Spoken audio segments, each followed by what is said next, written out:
যিগৰাকী আগ্নাৰাম বৰুৱা আছিল ভাৰতবৰ্ষৰ পঞ্চমগৰাকী ICS।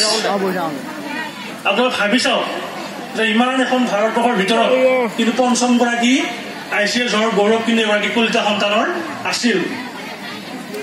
ইয়াৰ লগতে আমি সগৌৰৱে নাম ল'ব পাৰোঁ সেই সময়ৰ মধ্যযুগ বা আহোম সম্প্ৰদায়ৰ দিনতে আমি নাম ল'ব পৰা এগৰাকী বিশেষ প্ৰশাসনিকভাৱে দক্ষ ব্যক্তি মণিৰাম দেৱান। বহুতে ক'ব নোৱাৰে মণিৰাম দেৱানক বহুতে আহোম সম্প্ৰদায়ৰ ব্যক্তি বুলি ভাবে, কিন্তু মই যিখিনি ইতিহাস পঢ়িছোঁ মই এগৰাকী ইতিহাসৰ ছাত্ৰ আছিলোঁ। গতিকে ইতিহাসৰ তথ্যবোৰ বিচাৰ কৰি মই দেখা পাইছোঁ যে মণিৰাম দেৱান কিন্তু এগৰাকী কলিতা সম্প্ৰদায়ৰ ব্যক্তি আছিল আৰু তেওঁ সেই সময়ত আহোম ৰাজসভাত প্ৰশাসনিকভাৱে কিন্তু সকলোতকৈ এগৰাকী উচ্চ পদবীধাৰী ব্যক্তি আছিল, এগৰাকী উদ্যোগপতি আছিল আৰু অসমৰ প্ৰথমগৰাকী সাংবাদিক বুলি তেওঁ বহুতে কিন্তু ক'ব খোজে।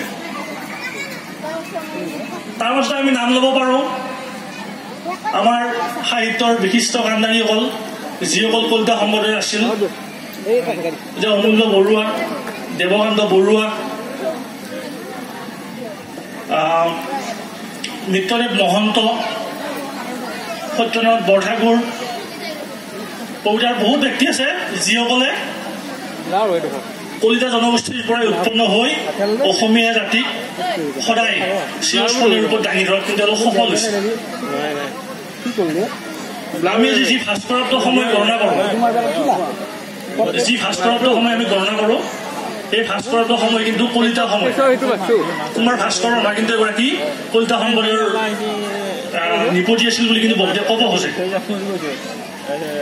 যি কি নহওক, এই ঐতিহাসিকভাৱে সমৃদ্ধ, ঐতিহাসিকভাৱে পৰিপুষ্ট এই কলিতা জনগোষ্ঠীটোৱে কিন্তু বৰ্তমান সময়ত অসমৰ ভিতৰতে সকলোতকৈ কিন্তু অৱহেলিত জনগোষ্ঠীৰূপে পৰিগণিত হ'বলৈ গৈ আছে।